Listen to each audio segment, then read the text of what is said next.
Welcome back. और इस वक्त हम क़ुव्वत मुदाफ़अत पे भी बात करेंगे, लेकिन आज दिन भी मनाया जा रहा है ज़ियाबतीस के हवाले से, डायबिटीज़ के हवाले से, उसके हवाले से भी बात करेंगे। और जिस तरह मैं पहले भी आपको कहती हूँ कि जब इस तरह मेहमान हमारे साथ मौजूद होते हैं, कोई और भी आपका इशू है, आप कॉल कर सकते हैं और हमारे मेहमानों से बात कर सकते हैं, अपना मसला पूछ सकते हैं। तो हमारे साथ जी मौजूद हैं उम्मे राहील साहिबा। अस्सलाम वालेकुम, कैसी हैं? ठीक ठाक, अल्हम्दुलिल्लाह, शुक्र अल्लाह का। तो आप इनसे इनके हवाले से भी पूछते रहते हैं ना, आप जैसी स्किन कैसे हो सकती है, बाकी चीज़ें कैसी हो सकती हैं, वो सवाल आप भी कर सकते हैं। एंड हमारे साथ मौजूद हैं हकीम शाह नज़ीर साहब। अस्सलाम वालेकुम। वालेकुम अस्सलाम। कैसे हैं आप? अल्लाह का शुक्र, आप ठीक खैरियत से? ठाक हैं? आप दोनों यहाँ पर हैं तो ज़्यादा से ज़्यादा हम कोशिश करेंगे इस्तेफ़ादा हो सके लोगों का। पहले तो डायबिटीज़ के हवाले से मैं चाहती हूँ कोई एक एडवाइस आप लोग दे दीजिए। अब तो इतना डाटा है, इंफॉर्मेशन है लोगों के पास, लेकिन एडवाइस कोई ऐसी दे दीजिए जिससे जो डायबिटीज़ के पेशेंट हैं वो बच सकें और जो डायबिटीज़ के दहाने पे खड़े हैं वो बच सकें। देखिए, बहुत आसान सी चीज़ है, जैसे कि एडवाइस देना सबसे आसान होता हाँ, है बिल्कुल। लेकिन अमल करना सबसे मुश्किल हाँ। होता है। पहली चीज़, अपना वेट कभी ना बढ़ने दें। सही। ठीक है। एक्सरसाइज सबसे इम्पॉर्टेंट चीज़ है, हर बीमारी के लिए, हर चीज़ के लिए आपको एक्सरसाइज नहीं छोड़नी है। और इससे भी ज़्यादा इम्पॉर्टेंट जो चीज़ है, आजकल हम सब लोग बहुत चीज़ें बता रहे होते हैं, किसी के मशवरे पे अपनी दवाएं ना छोड़ें। ओके, ठीक है। अच्छा, ये नुस्खा तो कर लेंगे, अब तो बस मेथी खा हाँ, अब ली, मैं ठीक हूँ। हाँ अब मेथी खा ली, अब तो कुछ होगा ही नहीं। दवा, एहतियात, ये सब एक अपनी जगह है। हाँ, जो भी रेमेडीज़ होती हैं वो उसको क्योर करती हैं, सपोर्ट करती हैं, लेकिन डॉक्टर से मिले बगैर, मशवरा किए बगैर अपनी कोई दवा नहीं छोड़नी और सेल्फ मेडिकेशन पे कभी नहीं जाना चाहिए। बस इसका अपना खास ख्याल रखें। सही। कोई लेकिन वो चीज़ कोई जो इस्तेमाल करनी है डेली रूटीन में, डेली रूटीन अपना में ब्लड शुगर लो रखने के लिए, नॉर्मल रखने के लिए, मैं लो की बात नहीं करूँगी, हाँ। नॉर्मल रखने के लिए जो बेस्ट है, सबसे आसान चीज़ है, हर घर में हर कोई इस्तेमाल कर सकता है, मेथी दाना बेस्ट है। मतलब चीज़ें बेतहाशा है कि हम नीम भी देते हैं, जामुन भी देते हैं, लेकिन मेथी दाना हर घर में होता है। आधा चमचा चाय का 1 कप पानी में, आधा कप पानी में भिगो दीजिए और सुबह वो पानी पी लीजिए निहार मुँह। चाहे तो चबा के मेथी दाना खा लीजिए, वरना खाली पानी पी लें। सुबह दोबारा भिगोइए और शाम के वक्त पी लें। ये वेट जो बढ़ रहा है उसकी वजह, उसको भी कंट्रोल करेगा। आप बॉर्डर लाइन पे हैं, आपको शुगर हो चुकी है, या आप उसके साथ जुड़े हुए मसाइल से मतलब झगड़ रहे हैं, लड़ रहे हैं, इन तमाम चीज़ों के लिए सिर्फ मेथी दाने का जो पानी है ना, वो लेवल रखता है। अच्छा, नीम गर्म करने की जरूरत नहीं है? कुछ भी नहीं, सिर्फ आपने भिगोया है। आप रूटीन बना लें, ठीक। आप देखेंगे इंशाल्लाह कभी आपकी ऊंच नीच नहीं आएगी। अच्छा, चल ठीक है। ये तो वेट लॉस के हवाले से भी अफाका हो सकेगा इसमें। जी शाह नज़ीर साहब। देखें, जिस तरह अभी मेरी बहन ने कहा कि अपने डॉक्टर की मेडिकेशन जो है वो स्किप नहीं करनी है, स्किप नहीं, एक दिन के लिए भी नहीं छोड़नी है, और उसमें रद्दोबदल अपने डॉक्टर के मशवरे से कीजिएगा, खुद से ना कीजिएगा। दूसरा, जिन लोगों को बॉर्डर लाइन पे शुगर है वो सिर्फ एहतियात कीजिए। एहतियात यूँ कीजिए कि एक्सरसाइज कीजिए, वॉक कीजिए, और साथ में मीठा वगैरह का इस्तेमाल कम कीजिए, मीठी चाय का इस्तेमाल कम कीजिए, और पानी का टेक ज़्यादा रखिए, नींद अपनी पूरी कीजिए। वॉक करेंगे उससे भी कंट्रोल में आ जाएगी ये। दूसरी चीज़, जिनका शुगर कंट्रोल नहीं हो रहा, दवाएं, इंसुलिन सब इस्तेमाल कर रहे हैं, तो प्लीज़ उसको इस्तेमाल जारी रखिएगा, उसमें एक दिन का भी नागा ना कीजिएगा। साथ में जामुन की गुठली और गुड़ मार बूटी, ये दोनों 100-100 ग्राम लेके मिला के पाउडर बनाएं, 1 चम्मच सुबह 1 चम्मच शाम पानी के साथ इस्तेमाल करें। और साथ में जिस तरह एक्सरसाइज बताइए, इस पे आप अमल कीजिएगा, और ख़ुद से जो है अपनी दवाओं में रद्दोबदल ना कीजिए, और पड़ोसियों से मशवरा ना कीजिए। वो पड़ोसी जो होते हैं उनके पास डिग्री नहीं होती है, उनके पास डिग्री नहीं होती है। हाँ, तो ये कहते, क्योंकि ये स्ट्रेस अच्छा, लेवल की वजह से भी होता है, वेट जी। गेन की वजह से भी होता है, हाइपोटेंशन की वजह से भी होता है, तो ये चीज़ों को भी आप मद्देनज़र रखिएगा। अच्छा, आजकल इंटरमिटेंट फास्टिंग की बहुत सारी बातें आ रही हैं, ऐप भी आ गए हैं, बाकी तमाम चीज़ें भी हैं। इंटरमिटेंट फास्टिंग आपने सुना भी होगा, यानी आप जो है वो आखिरी जो खाना खाते हैं और उसके बाद अगले दिन खाना खाते हैं, उसमें 14, 16 या 18 घंटे की टाइमिंग्स होते हैं, हाँ, मतलब इतना ब्रेक होना चाहिए, एक फास्टिंग होनी चाहिए, ब्रेक होना चाहिए। अच्छा, इंटरमिटेंट फास्टिंग के मैंने सेलिब्रिटीज़ को बहुत से दुनिया भर में बातें करते हुए देखा, जिसमें ये डायबिटीज़ के हवाले से भी बात करते हैं। क़ुव्वत मुदाफ़अत की आज हम बात कर रहे हैं, वो भी मैंने सुना बेहतर हो जाती है, गट आपका बेहतर हो जाता है। तो इंटरमिटेंट फास्टिंग वाकई आपके लिए इतने सारे फ़ायदे करती है? बिल्कुल करती है। देखिए, जब हम कहते हैं कि रोज़ा अगर हम रख रहे हैं, फास्ट पे जाते हैं, तो वो हमारे कहते हैं कि जिस्म की ज़कात हो, लेकिन हमारी बहुत सारी बीमारियों को दूर करती है। ये समझ लीजिए कि एक तरह का रोज़ा ही है। आपने इसकी टाइमिंग्स बना ली, एक विंडो बना ली है, 16 आवर्स की है, 20 की है, 14 की है, डिफरेंट टाइमिंग्स होते हैं। शुरू में 12 से शुरू कर लें। हर किसी का होता है, एज भी इसमें काउंट करती है, आपका जो भी मसला है वो भी काउंट करता है। आपका पूरा एक चार्ट बनता है कि आपका वेट कितना है, आपका लाइफस्टाइल क्या है, आप किस एज में हैं, उसके बाद आप उसके ऊपर जाते हैं। अच्छा, कम से भी शुरू करते होता है क्या कि आप मुस्तकिल जब खा रहे होते हैं, कुछ टाइमिंग्स ऐसे होते हैं जो खाना आपको ज़्यादा जाके डिपॉजिट हो जाता है, आपकी बॉडी का मेटाबॉलिक रेट स्लो हो जाता है, तो वो डाइजेस्ट नहीं होता, तो वो जमा होना शुरू हो जाता है, तो वो आपका वेट भी बढ़ाता है। आप किसी को शुगर हो जाती है, किसी को कोई और इशू हो जाता है, बहुत सारी बीमारियाँ उस वजह से जुड़ जाती हैं। तो जब इंटरमिटेंट फास्टिंग पे जाते हैं तो आप देखेंगे मोस्टली जो है वो रात के खाने में टाइमिंग रखा जाता है कि ज़्यादातर जो टाइम है वो आपका हो के आपने रात का खाना जल्दी खाया है और सुबह का देर से खाया है। अच्छा, कुछ लोग ये करते हैं कि वो चलो रात का तो गैप आ गया, बट कुछ लोग डे टाइम में करते हैं कि हाफ डे उन्होंने जैसे फास्ट कर लिया है और फिर आधा दिन रात देर तक खाना खा लिया है। बट उसके मकसद मेन ये होता है कि वो एक पूरा 24 घंटे में से आपने आधा हिस्सा खाना खाया है और आधा हिस्सा अपनी बॉडी को काम करने के लिए छोड़ दिया है। उसमें आप कुछ खा नहीं रहे हैं, आपकी बॉडी जो है यूँ समझ लें प्रॉपर वर्क कर रही है। इससे वेट लॉस भी होता है? वेट लॉस बहुत जल्दी होता है। अच्छा, जैसे लोग यूजुअली सुबह में खा लेते हैं या अर्ली डिनर कर लेते हैं, 5 बजे 6 बजे खा लिया, फिर नेक्स्ट डे जो है 6 7 8 बजे अगर 8 बजे भी लोग रात को खाना बंद करें तो वो तकरीबन 12 से 14 घंटे की फास्टिंग ज़रूरी है। अच्छा, जितना उसके अंदर जैसे नींद वाला टाइम निकाल के जो डे टाइमिंग जितना ज़्यादा उसमें करेंगे उतना जल्दी आपको फ़ायदा होगा। अच्छा, उसमें कोई पाबंदी नहीं होती कि आपने डाइट करनी है, सिर्फ पोर्शंस में खाना है, सब खा सकते हैं, सब खा सकते हैं, लेकिन ये गैप छोड़ना है जिसमें आपकी बॉडी को मौका मिलेगा रिजुविनेट होने का। एग्जैक्टली। अच्छा, इसमें ये है कि बिल्कुल सही कह रहे हैं, लेकिन अगर इसको 8 घंटे की उस पर कर लेना, जैसे सुबह 8 बजे, दोपहर में 2 बजे, 1 बजे के टाइम पे, और इस तरीके से फिर रात को 8-9 बजे के टाइम पे, लेकिन भूख रख के खाइए, पेट भर के ना खाइए और अच्छी तरह चबा के खाइए, पानी का टेक ज़्यादा रखिए और अपनी नींद जो है कोशिश कीजिए 7-8 घंटे की कीजिए। इससे आपको एक बेनिफिट ये होगा, वेट तो कम होगा लेकिन साथ में स्किन भी अच्छी हो जाएगी। लेकिन अगर भूख को कंट्रोल करने वाले होते तो उनको इन सब चीज़ों की ज़रूरत ही नहीं होती ना। अब वो भूख पे काबू नहीं होता तो उनको वो यूजुअली उनको ये होता है। मेरी बहन वो ये सही कह रही हैं, लेकिन इसमें ये है कि मैंने कहा ना कि भूख रख के खाएं, यानी एकदम खाते जाएं पेट फूलता जाता है, जब पेट निकलता ना बंदा खाता भी ज्यादा है। तो इसमें ये है कि जब आप कम खाएंगे, सोना और खाने में यही है कि जितना खाएंगे उतनी भूख लगेगी, जितना सोएंगे उतनी नींद आएगी। बिल्कुल ये होता है। खाना जो है वो अपने हिसाब से, और मेरे ख्याल में जो बाहर के खाने ना वो ज्यादा हमें इम्पैक्ट करते हैं। अगर हम घरेलू खानों पर रहें तो फायदा हो जाता है। अच्छा शाहनज़ीर साहब, क़ुव्वत मुदाफ़अत के हवाले से कोविड के ज़माने में हमें पता चला कि भाई इसका तो सही होना बहुत ज़रूरी है, वरना पहले तो हम इसको टेकन फॉर ग्रांटेड ले रहे थे। तो ये जो आपकी क़ुव्वत मुदाफ़अत है ये कैसे बेहतर हो सकती है? देखिए, दुनिया में सबसे मुश्किल काम जो है ना वो रात को जल्दी सोना और सुबह जल्दी उठना है। बहुत मुश्किल काम है। और आप कोशिश कीजिए, जैसे अंजीर है, क़ुव्वत मुदाफ़अत भी बढ़ाती है, पेट के निज़ाम को भी बेहतर रखती है। आप 3 दाने अंजीर के पानी में भिगो दें या दूध में भिगो दें और सुबह के टाइम पे वो खा लें आप। और फिर सुबह के टाइम पे 10 दाने किशमिश के भिगो दें और रात को वो किशमिश भी खा लें और उसका बचा हुआ पानी भी पी लें, जैसे 7-8 बजे के टाइम पे। आपकी क़ुव्वत मुदाफ़अत को भी बूस्ट करेगी, पेट के निज़ाम को भी बेहतर करेगी, आपके अंदर जो ऑक्सीजन की कमी आ रही होती है ये उसको भी पूरी करेगी। तो इसके बहुत सारे बेनिफिट्स हैं। और ये एनीमिक खून की कमी वालों के लिए भी बहुत बेहतर है। ये पता कैसे चले कि जी क़ुव्वत मुदाफ़अत मेरी अच्छी है या क़ुव्वत मुदाफ़अत बुरी है?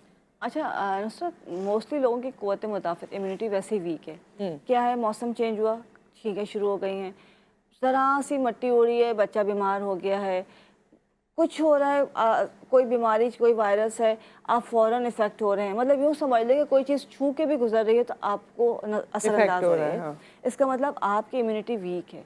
अगर आप स्ट्रॉन्ग है, घर में कोई बीमार होता है, इनको फ्लू हो गया, घर में रह रहे हैं, दूसरों को कुछ नहीं हो रहा, इट मीन्स उनकी इम्यूनिटी स्ट्रॉन्ग है। लेकिन एक को हुआ है और लाइन से सबको हो गया है, या चले स्कूल में आप देखें बच्चों को एक के बाद दूसरे को, या वर्क प्लेस पे होता है, इम्यूनिटी वीक होती है तभी हम फौरी तौर पे बीमारी जो है हम पे इफेक्ट असर करती होती है। तो ये आपने खुद चेक करना है कि Yes. अगर बार बार बीमार हो रहे हैं तो इसका जल्दी मतलब है जल्दी इम्यूनिटी बार पे। बार बीमार हो रहे हैं कि हाँ। वेदर चेंज हुआ है, पानी ठंडा लग गया है, ग्लास ठंडे को हाथ लगा लिया तो तबीयत खराब हो गई, गर्म चीज छू ली तो तबीयत खराब हो गई, इसका मतलब आप इंटरनली बहुत वीक है। ठीक है, कॉलर हमारे साथ हैं। अस्सलाम वालेकुम। वालेकुम अस्सलाम। मैंने पूछा रईसा साहिबा। मेरे ना जिस्म में बड़ी दर्द रहती है, हड्डियों में भी, और शुगर भी है मुझे। अच्छा, कोई सवाल पूछना है? नहीं मैं ब्लड प्रेशर तो नहीं है साथ में? नहीं, ब्लड प्रेशर नहीं है। अच्छा, बिल्कुल ठीक हो जाएंगे। ठीक है, ऑन एयर आपको बताते हैं इस मसले का हल।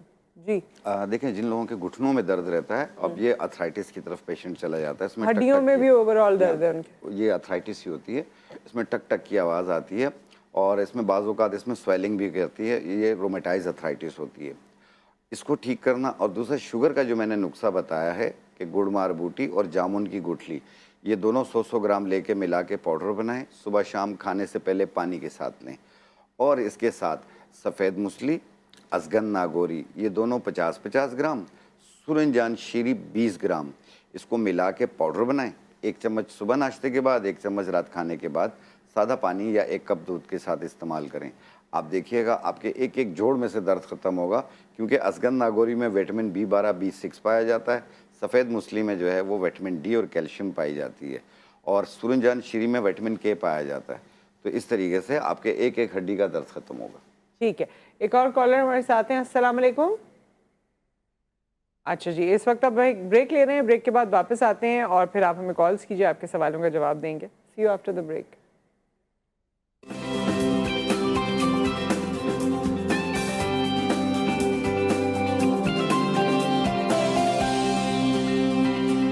Welcome back. उमेर राहील साहब हमारे साथ मौजूद हैं, हकीम शाह नज़ीर साहब हमारे साथ मौजूद हैं, और आप हमें कॉल्स कर सकते हैं, दोनों से सवालात कर सकते हैं।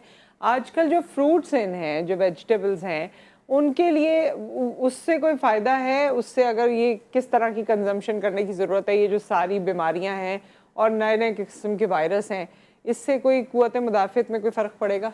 इतनी प्यारी मज़े की बात की आपने कि जो इस वक्त फ्रूट्स और वेजिटेबल्स हैं, देखें अल्लाह ने जो भी चीज़ उतारी है सीज़न पे, वो उतारी इसीलिए है कि आप उससे फ़ायदा उठाएं और खाएं। और जो कहते हैं ना एनवायरमेंटल चेंजेस होते हैं या मौसम के साथ जो असरात होते हैं उससे आप बचें। इसलिए कि जब मौसम चेंज होता है, सर्दी आती है, हमारी इम्यूनिटी वीक होती है, हमारी एनर्जी कम हो जाती है।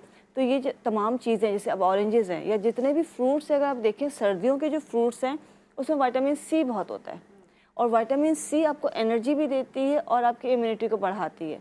तो वो सर्दी में अल्लाह ताला ने उनको बनाया इसीलिए है कि वो सर्दी से बचाव के लिए वो फ्रूट्स और वेजिटेबल्स हैं। आप शलजम का चार खा रहे होते हैं, आप मूली का इस्तेमाल कर रहे होते हैं, भुजिया बना रहे होते हैं, सब्ज़ी बनाते हैं, ये सब तमाम चीज़ें कहने को खट्टा है, गला ख़राब होगा, लेकिन यही खटास जो है आपकी इम्यूनिटी को डेवलप करती है। तो यूँ समझ लें कि जो भी सीज़न का फ्रूट है और सब्ज़ी है वो आपने भरपूर तरीके से खानी चाहिए।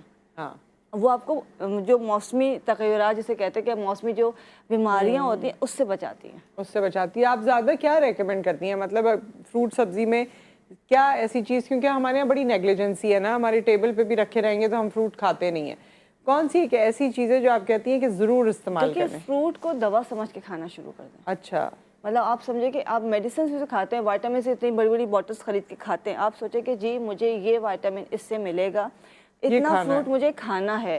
चाहे वो गाजर है, विटामिन A मिल रहा है, ऑरेंजेस है, विटामिन C मिल रहा है, मिठे जो अब ऑलमोस्ट चले गए हैं, ये मिड सीज़न में आता है और ये एंटीबायोटिक होती है। आप अगर मीठे खा रहे हैं तो ये आपकी बॉडी के अंदर एंटीबॉडीज़ को बढ़ाता है और आपको ये समझ लें कि आपको एंटीबायोटिक वाला काम ये देगा, ये ऑलरेडी कर देता है, तो आपको बीमारियां नहीं लगती। तो मौसम जब चेंज होता है तो जैसे सर्दी गर्मी का जो मिड मौसम होता है, मिड कहते हैं विंटर आने से पहले, तो जब मिठे आ जाते हैं उसके साथ, वो जब आप खाना शुरू करते हैं तो आपको गला नहीं ख़राब होता है, आपको फ्लू नहीं होता है, आपको बार बार जल्दी बुखार नहीं होता। इस बार तो इन्फ्लुएंजा ऐसा आया था कि लोग पूरा पूरा महीना बीमार पड़े हुए थे विदाउट एनी रीज़न, ऐसे लग रहा था। जी शाह नज़ीर साहब, आप किस सब्जी या फ्रूट की हिमायत में वोट देंगे? देखें, वोटिंग सीजन भी आने वाला है क्योंकि आगे। जी देखें, टिंडा, तुरई, लौकी, शलजम, इनका इस्तेमाल ज़्यादा करें। वाह, एकदम लगा के और दूसरी चीज़ ये है कि मूली के जो पत्ते होते हैं Yes. इसका आप चटनी बना के खाएं। अच्छा, मूली तो के ये- पत्तों की? जी। वो तो फेंक दिए जाते हैं नहीं, यूजुअली। बिल्कुल गलत करते हैं, ये फेंके नहीं, उसके बड़े काम का होता है। वो फैटी लीवर को भी दूर करता है, यरकान के असरात को भी ख़त्म करता है वो, और साथ में क़ुव्वत मुदाफ़ियत को भी बढ़ाता है ये। तो ठीक है। मूली के पत्ते बड़े काम के होते हैं, आप उसे मैं इस्तेमाल वापस करें। आपकी तरफ आ रही हूँ कॉलर के साथ। जी। जी, अस्सलाम वालेकुम। जी वालेकुम सलाम। जी, खुर्रम शहजाद साहब। मैम सुबह के टाइम ना मेरी शुगर फास्टिंग बहुत आती है, यानी रूटीन में मैंने एक हफ्ता चार्ट बनाया अपना ना चेकअप का, तो उसमें ना 136 सुबह के टाइम आती है। ब्लड प्रेशर जो है 182 आता है ऊपर, और भूख जो है ना मैम ऐसे लगती है कि जैसे रात को मैंने खाना खाया है, सुबह के वक्त 8 बजे के करीब भूख बहुत ज्यादा लगना शुरू हो जाती है, और अमूमन जब मैं थोड़ी सी डाइटिंग की कोशिश करता हूँ तो पेट फूलना शुरू हो जाता है। ठीक है, ठीक है। कुछ पूछना है आप लोगों ने वेट से? इनका क्या वेट है कितना और है एज आपका? क्या है? जी, वेट आपका कितना है, वजन? वेट मेरा तकरीबन है 89 के करीब है। और एज क्या है? एज 42। एंजाइटी तो 42। नहीं है, डिप्रेशन, 42। आपके हाइट कितनी है? हाइट से भी क्योंकि वेट का ताल्लुक। हाइट तकरीबन 5 फुट से 5 फुट 6 इंच के करीब है मैम। नॉर्मल है। ठीक सही है, ठीक है, हम ऑन एयर आपको जवाब देते हैं। जी, शाहनज़ीर साहब पहले कुछ बताना चाहेंगे इनको? जी, अभी मैं सवाल यही करने वाला था कि इनको एंजाइटी डिप्रेशन तो नहीं रहती है, एक ये रीज़न भी होती है। दूसरी चीज़ ये है कि ये खाने में जो है वो गंदम का आटा इस्तेमाल ना करें, जौ का आटा इस्तेमाल करें, क्योंकि खाने पीने की चीज़ों में भी रद्द-बदल कीजिए। और एक लकड़ी मिलेगी आपको असरोल के नाम से, असरोल। असरोल। असरोल, इसका दूसरा नाम है छोटी चंदन। चंदन। उसका 1 इंच का टुकड़ा 1 गिलास पानी में डिप कर दें रात को, सुबह निहार पेट छान के पी लें। इससे इनकी शुगर भी कंट्रोल होगी, ब्लड प्रेशर भी कंट्रोल होगा, दोनों चीज़ें कंट्रोल होंगी सिर्फ एक चीज़ से। लेकिन प्लीज़ जो डॉक्टर की दवा है उससे जारी रखिएगा, उसको एक दिन के लिए भी मत रोकिएगा। जी, आप इनको कोई मशवरा देंगे? देखिए, वो तो खैर इनको बता दिया से कि इनका शुगर का भी मसला है, बीपी इनका बहुत ज़्यादा बढ़ा हुआ है, तो यकीनन मेडिसिन। वेट भी 8956 के हिसाब से ज़्यादा है। हाँ, वेट थोड़ा ज़्यादा, बहुत ज़्यादा नहीं कि थोड़ा सा ज़्यादा है, लेकिन ये कि एक तो मुझे जो लग रहा है कि अगर करते तो बहुत अच्छी बात है, एक्सरसाइज वो करनी चाहिए, वॉक करनी चाहिए। दूसरा, तकरीबन 10 से 12 छोटी इलायची लेके उसका कहवा बना के दिन में एक दफ़ा पीना शुरू करें, किसी भी वक्त पी लें, उसका कहवा बनाएं और वो पीना शुरू कर दें। और रात का खाना जल्दी खाना शुरू करें। शुगर की वजह से इनको भूख बहुत जल्दी लग रही है, लेकिन अगर बहुत ज़्यादा भूख लग रही है तो कोशिश करें कि उस दौरान खाना आपने रात को जल्दी खा लिया। अब जो भूख लग रही है उसमें आपने क्या करना है कि फ्रूट्स कोई खा लिया, कोई फ्रूट खा लिया जो ये खा सकते हैं, कोई सब्ज़ी है उसको थोड़ा सा खा लिया है, कोई नट्स रख लिए हैं वो खा लिए हैं। खाना जो है प्रॉपर खाना जो है रात को 6:30-7 बजे ख़त्म हो जाना चाहिए। और उस वक्त इनको लाजमी, रातें लंबी हो गई हैं, भूख लगेगी, जैसे कि जो कंडीशन है उसमें भूख लगेगी, तो थोड़ा थोड़ा कुछ ना कुछ हल्का फुल्का सब्जी। ये शुगर का इफेक्ट है जो सुबह में अर्ली इनको ऐसी भूख लगती है। लग रही है। और उसका यही है कि इनको अपनी खुराक पे कंट्रोल करना है। जब इनकी डाइट प्रॉपर होगी, जैसे कि भूख की वजह से जो इनको मिलता है ये खा लेते हैं, तो वो इनका बीपी भी बढ़ रहा है और इनकी शुगर भी कंट्रोल नहीं हो रही। हाँ। उस पर इनको करना क्या है, सबसे पहले जो इन्होंने कहा, शान भाई ने बताया, एस्ट्रॉल का जो कहवा पीना है रात को, वो पानी पीना है, दिन में छोटी इलायची का कहवा पीना है, दिन में एक दफ़ा कभी भी पी लें, तो इंशाल्लाह बीपी नॉर्मल होना शुरू हो जाएगा, शुगर पे भी फ़र्क आएगा, रात का खाना जल्दी खा लेंगे। और जब भूख लगेगा थोड़े बहुत नट्स, अच्छा नट्स का मतलब ये नहीं कि प्लेट भर के खाना है, कि मतलब यूँ समझ लें कि अगर मिक्स नट्स हैं तो आपका हैंडफुल जिसे कहते हैं, मुट्ठी में आ भर जो सके। है आपने 1 से 2 दाना मुंह में डाल के उसको चबाना है और पानी ज़्यादा पीना है ताकि आपको एक फुलनेस का आपको फील हो। दूसरा, चिया सीड्स का इस्तेमाल बढ़ा दें। अच्छा, आपको भूख लग रही है, पानी में चिया सीड्स भिगोइए, 20 मिनट के बाद वो पी लीजिए, 4 से 5 घंटे आपका पेट भरा रहेगा, सही। आपको बार बार भूख नहीं लगेगी, क्रेविंग्स नहीं होंगी। हाँ, तो ये करना है। और आप किसी, जैसे ये सब बातें तो इन्होंने बता दी, लेकिन कोई प्रॉपर न्यूट्रिशनिस्ट से प्लान ले सकते हैं। बिल्कुल, आप प्लान ले ताकि सकते हैं। आपको ये जो प्रॉब्लम्स हैं ये खाने पीने से ही बेहतर होंगे। जैसे कि ऑब्वियसली दवाएं खा रहे होंगे तो, लेकिन डाइट इनके लिए प्रॉपर चाहिए। ठीक है, कॉलर हमारे साथ हैं। अस्सलाम वालेकुम। जी वालेकुम सलाम। जी नईम साहब। मैम बात यह है कि मुझे शुगर है।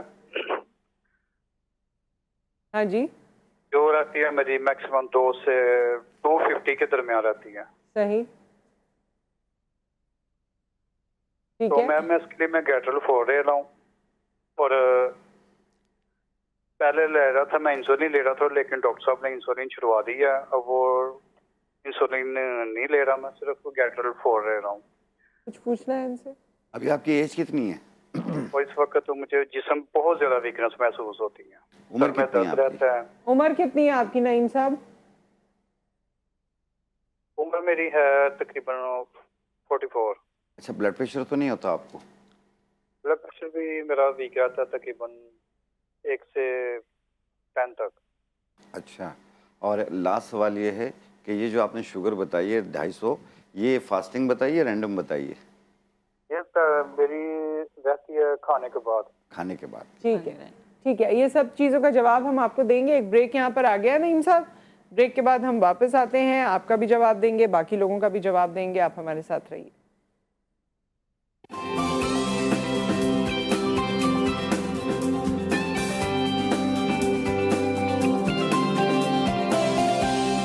Welcome back. उमेर राहील साहब हमारे साथ मौजूद हैं, शाहनज़ीर साहब हमारे साथ मौजूद हैं, और नईम साहब ने सवाल पूछा था अपना डायबिटीज़ के हवाले से, वो भी बता दीजिए, और आप यहाँ क्यों खड़े हैं ऐसे और ये सब क्या है ये भी बता दीजिए। देखिए, जो नईम साहब का सवाल था, उनका शुगर जो है वो कंट्रोल नहीं हो रहा था, तो उसको ठीक करने के लिए अपने डॉक्टर की मेडिकेशन जारी रखिएगा। साथ में मैंने अभी स्टार्ट में एक नुस्खा बताया था कि उसमें जामुन की गुठली और गुड़ मार बूटी, सिर्फ 2 चीज़ें, ये 100 ग्राम लेके मिला के पाउडर बना लें। 1 चम्मच सुबह, 1 चम्मच शाम पानी के साथ, चाहे खाने से पहले ले लें या बाद में ले लें, कोई हर्ज नहीं है। कंटिन्यू कुछ अर्सा यूज़ कीजिएगा, आपकी शुगर जो है वो कंट्रोल लेवल पे आ जाएगी। और पानी का टेक ज़्यादा रखें, नींद पूरी करें आप अपनी, ये एक अपनी डाइट का ख्याल रखिए।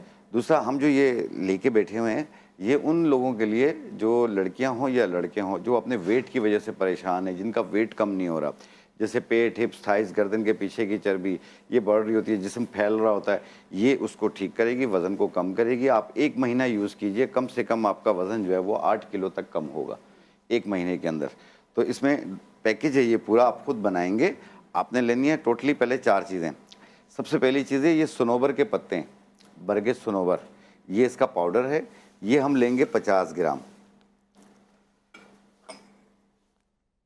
ये है बरगे सुद्दाब, बरगे सुद्दाब, ये इसका पाउडर है, ये भी हम लेंगे 50 ग्राम। बरगे सनोबर, बरगे सुद्दाब, ये है कलौंजी जी, ये इसका पाउडर है, ये भी हम लेंगे 50 ग्राम। ओके।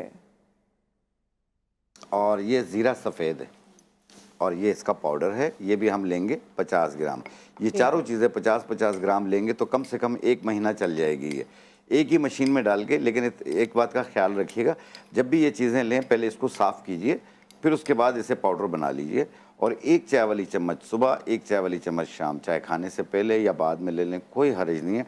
सादा पानी के साथ लेना है। और देखिएगा आपके 10-12 दिनों में आपके कपड़े कितने लूज होते हैं और 1 महीने में तो आप इसके स्मार्ट साथ कितने ये होते हैं। है कि खाने पे भी तो थोड़ा सा कंट्रोल खाने करना पीने है पे ना? यही बताया है कि आप हर चीज़ खाइए, जैसे अभी हमारी बहन उम्मे राहिल ने बताया कि हर चीज़ खाइए, लेकिन भूख रख के खाइए, पेट भर के ना खाइए। क्योंकि ऐसे इस तरह की चीज़ों के बाद लोगों को ये लगता है कि अब हम कुछ भी खा सकते हैं, हम मीठा खाएं, लेकिन कुछ पेट भी भर के खाएं। नहीं खाना है। हाँ, कोशिश कीजिए आलू, चावल, गोभी, पराठा ये चीज़ें भी कम कर दें, ना खाएं तो ज़्यादा बेहतर। और बेकरी वाली चीज़ें भी नहीं खाएं और मीठा भी नहीं खाएं, फिर क्या बचा वो देख लें। सादी ग़िज़ा इस्तेमाल करें। सादी ग़िज़ा। जितनी सादी ग़िज़ा, जितनी ज़िंदगी सादी, उतनी आपकी सेहतमंद ज़िंदगी है। हाँ, लेकिन वो सादगी अब तो सारा फन और सारी एक्टिविटी, मिलना जुलना सब में खाना है। हाँ, लेकिन खाना है तो आपके मुंह से ही जा रहा है ना, कोई गन पॉइंट पे तो नहीं खिला रहा है। तो आपने ये सोच के खाना है कि आपकी सेहत के लिए क्या ज़रूरी है। ज़िंदगी है तो खाना खा रहे हैं। अल्लाह ने कहा, जैसे अभी इन्होंने कहा शुगर की बात है, कितने हमारे पास स्कॉलर से सबने एक ही बात की, डायबिटीज और यंग आवाज से जाहिर है सब यंग जो है, age, कोई हाँ। इतनी बड़ी एज नहीं। अच्छा, एक छोटी सी चीज़ बता दूं, अभी एकदम से ख्याल आया मुझे कि हर दूसरा बंदा इस चीज़ का शिकार है और वक्त के साथ साथ ये चीज़ बढ़ती जा रही है। हम बहुत सारे दवाएं करते हैं, इलाज करते हैं। करेला हर जगह मौजूद है, करेले का जूस निकाल लीजिए, तकरीबन ऐसे 1 से 2 गिलास के करीब, और कोड़ तुम्बा उसमें 1 बड़ा चमचा मिला लीजिए, अच्छी तरह मिक्स कीजिए और उसके किसी टब में डाल के उसमें अपने पैरों को डिप कर दीजिए। अच्छा, और डिप करके आपने हल्के हल्के पैरों को जैसे मसाज करना है, और थोड़ी देर बाद, इतनी देर लगते 5 से 8 मिनट लगते हैं, आपकी ज़बान कड़वी हो जाएगी। अच्छा जी। आप ओके उसके बाद पैर निकाल लीजिए, ये रोज़ाना आप करना शुरू कीजिए, आपका शुगर लेवल नॉर्मल होना शुरू हो जाएगा। अरे ये आपकी बॉडी से जो कहते हैं ना मिठास बढ़ गई, शुगर लेवल बढ़ गया, इंसुलिन वगैरह लगा रहे Toxins होते मेरे हैं, ख्याल तो में इस ये तरह निकल सारी जाते हैं, आपका हाँ। शुगर लेवल जो है ना उसको बैलेंस कर देता है। खाने की वजह से कि ये रिफ्लेक्सोलॉजी होती है, अपने रिफ्लेक्स जोन्स होते हैं, आप पैर पे जो भी चीज़ लगाएंगे वो आपकी ज़बान पे आएगी। क्या बात है, इस पे तो आपसे पूरा पूछना चाहिए और क्या क्या लगा सकते हैं जो जो सब जिस लगा जिसका सकते हैं। इफेक्ट होगा। थैंक यू सो मच, बहुत बहुत शुक्रिया आप दोनों की तशरीफ आवरी का और ये तमाम एडवाइस जो आपने हमारे प्लेटफॉर्म से फॉरवर्ड की। आपका शुक्रिया, आप कमेंट करते हैं, चीज़ों को शेयर भी करते हैं, जो चीज़ अच्छी लगे वो दूसरों को भी बताएं, अपनों को बताएं ताकि उनको भी इसका फ़ायदा पहुंच सके। अपना ख्याल रखिए, दुआ में याद रखिए। अल्लाह हाफ़िज़।